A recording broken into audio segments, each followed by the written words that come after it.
And like I said, I'm the director of interpretation for the Over Mountain Victory Trail. And I'll touch on that a little bit.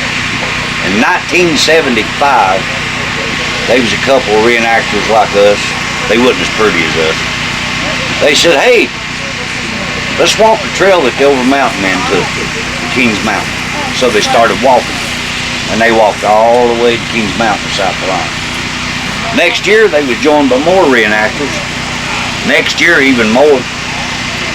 And as they passed through the communities, the people got to wondering what these strange dressed people carrying long rifles was about.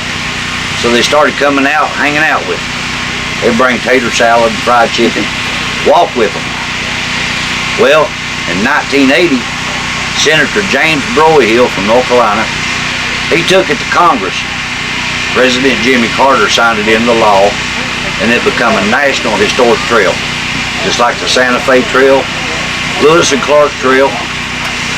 And every year, since 1975, they've been a group of us follow that trail.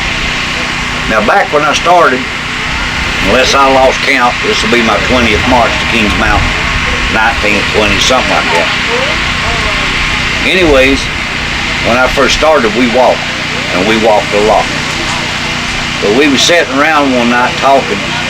I said, you know, we're getting pretty fat and old to keep walking. Maybe we should start telling a story. Now the first year we started programming, we told this story to 3,400 fourth graders down the trail.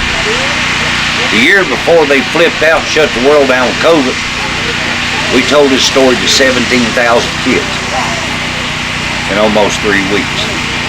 Now, the reason this is the most untold story in the Revolution is because it wasn't a Continental Army that defeated Ferguson. It was a group of backwoods militia. So they don't teach this story, but we do. Everywhere we go. Now, they've sent me many places to do this program.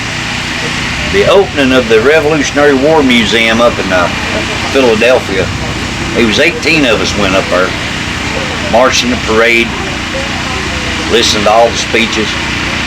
There was a professor there talking about Saratoga being the turning point of the Revolution. So I let him finish because I didn't want to be rude like I normally am. We got to talking. He said, don't you think Saratoga was the turning point? I said, it was a turning point, not the turning point. He said, what do you think's the turning point? I said, Kings Mountain. He said, how do you figure? I said, well, it's common sense. I said, you boys fought the British up here for 5 years, you couldn't whip them. They came south, and we run them completely out in a year in 12 days. I said, now tell me where the turning points were at. There were more battles fought in South Carolina during the Revolution than all the 13 colonies. But every book you read, the Revolution was won up north. It's not so. It was won right here in your backyard. And I'd like to invite each and every one of you, starting September 23rd, we start the march. And if you get on our website, OVTA.org, or our Facebook page, it'll tell you where we're at, what we're doing. If you come to Sycamore Shoal, September the 25th at 2 o'clock, you'll see a group of us come out of the woods, cross the river. Because that's the exact time that Campbell crossed the river with his men. Now, a few years ago, there was about 50 or 60 of us come out of the woods and we crossed that river. We got out in the middle of the river and we fired a volley. And then there was 175 Tennessee National Guard come right out behind us, across the river. It was really cool. But I would like to invite each and every one of you to come out, hang out with us. You don't have to dress pretty like we do. You don't even have to wade the river. You can come and stay for a day, 2 days, the whole 2 weeks. But you can follow us down the trail. So I'd like to invite you to come and hang out with us. Anybody that's willing. We might even find you some clothes and dress you out. Is that right, David? But I hope you enjoyed this story. Like I said, it's not made up. It's a true story. The man I portray, Thomas Morgan, he was my 6th great-grandfather. He was a scout for Colonel John Sevier. He's buried over here in the mountains, just a few miles from my house.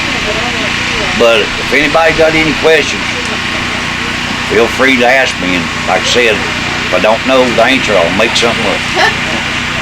But I hope you enjoyed it. I'm glad you came, David. You never heard this story.